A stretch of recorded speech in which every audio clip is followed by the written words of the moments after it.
Documentary করেন। ওরা বললো না আমরা মুভি করব। তো মুভি যখন হয়, সিনেমার হিরো বা 97 আইসিসি ট্রফির হিরো তো আকরাম খান, এবং তিনি মুখে কিছু বলেনি, তবে তিনি বারবার বলতে চাচ্ছিলেন বা বোঝাতে চাচ্ছিলেন যেন মানে মানে এমন কেউ হয় যিনি একটু ক্রিকেটও জানে এবং আকরাম খানকেও তিনি পছন্দ করেন। তো তার ইন্টারেস্টটা খুব বেশি ছিল আইসিসি ট্রফির গল্প থেকে বেশি এই সিনেমাকে নায়িকা হবে। তবে এটা সে মুখে প্রকাশ করেনি। পাইলট ভাই কাকে মানাবে আকরাম খানের নায়িকা হিসেবে?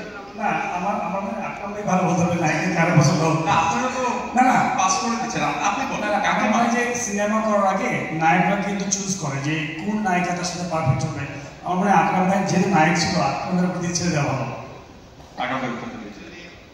ঠিক আছে, অ্যাকচুয়ালি কালকে কথা হচ্ছিল, তখন আমি ছিলাম, ফাহিম ভাই ছিল, তখন ইন্টারেস্ট ছিল বুলবুলের বেশি, কারণ বুলবুলেই জিজ্ঞেস করতো নায়িকা কে থাকবে। তখন ওরা বললো যে এখানে আমাদের ভিউ নিবে, আমাদের আইডিয়া নিবে, বাট নায়ক নায়িকা কিন্তু ওরাই রাখবে। তখন দেখলাম বুলবুলের আমার কাছে শেষ করতে চাই, তখন বুলবুল দেখলাম আপসেট হয়ে গেল এবং বললো মিটিংটা কি আর কতক্ষণ চলবে। আপনি ওনাদের অধিনায়ক ছিলেন, ম্যানেজার, কাকে ম্যানেজ করতে বেশি কষ্ট হবে? আমি মনে হয় সবাই তাকাচ্ছে একদিকে, আমিও তাকাচ্ছি। এখানে আসলে এখানে যারা আছে কাউকে ম্যানেজ করতে অসুবিধা হয়নি, আসলে তখন অনেক ইজি গোয়িং ছিল। বাট অলওয়েজ আমার তাকিয়ে থাকতে হতো যে লাস্ট মানুষটাকে বাসে কার জন্য ওয়েট করতে, দ্যাট ওয়াজ জাভেদ ওমর বিলি। ঘুরতে এসে সবসময় বাসে জয়েন করতো।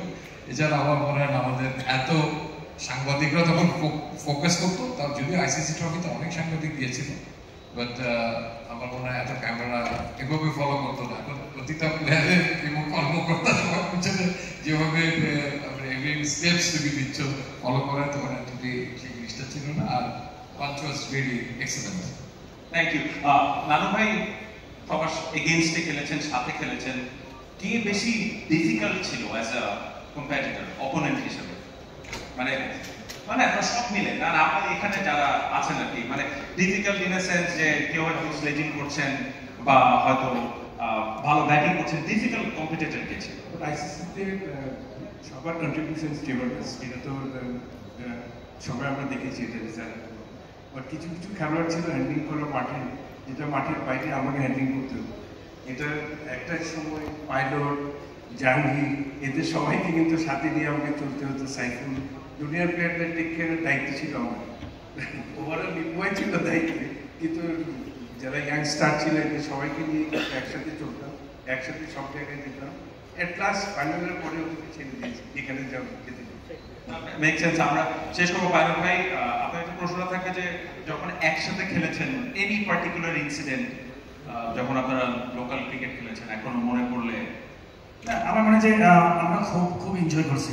আমার থেকে নান্নু ভাই, বুল ভাই, আকরাম ভাই এবং মনি ভাই, চারজন একটা বিকেএসপিতে একটা রুমে থাকতেন। আর আমি তাদের মধ্যে সবচেয়ে দুষ্টু একটা ছেলে ছিলাম। লাঞ্চের পরে চলে যেতাম তাদের রুমে এবং খুব সুন্দর আড্ডা দিতাম। বাট আমার মনে হচ্ছে হয়তো আমাদের এমন একটা টিম ছিল, ওনারা আমার চেয়ে বয়সে বড় ছিলেন, 5 বছর, 6 বছর বা 7 বছর। বাট কখনো আসলে মনে হয়নি যে আমাদের বড় কি আছে, একদম বন্ধুর মতো আমরা ছিলাম, খুব ক্লোজ সম্পর্ক। এবং ওনাদের কাছে আমি সত্যি বলি ক্রিকেট লাইফে অনেক কিছু শিখেছি, সত্যি সত্যি অনেস্টলি। এমন ভাইদেরকে পাওয়া খুব করে এবং অসাধারণ একটা টিম ছিল আমাদের 97। লিঙ্গ এখানে ম্যানেজার আছেন, আমার মনে হয় যে আমাদের 97 এমন একটা পরিবার ছিল। লম্বা সময় ধরে আমরা ট্রেনিং করেছি এবং এক জায়গায় গেছিলাম যে আন্ডারস্ট্যান্ড ছিল। লিঙ্গ আমার মনে আছে সেই খেলাকে দিন আমার হচ্ছে পাইলট উপরে ব্যাটিং করা লাগবে, বলবাই ছিল। আজ কোনো সমস্যা নাই, 1 থেকে 11 এই যে কনফিডেন্স আমার কাছে মনে যে, এবং কেউ কোনো অহংকার ছিল না আমাদের, না 2 নম্বরে ব্যাটিং করতে হবে বা 5 নম্বরে দিতে হবে। তো সব কিছু আমার কাছে মনে হয় অসাধারণ একটা টিমমেট ছিল এবং আমি মনে হয় এখনো প্রাউড ফিল করি যে এই মানে এনাদের সাথে আমি ক্রিকেট খেলেছি।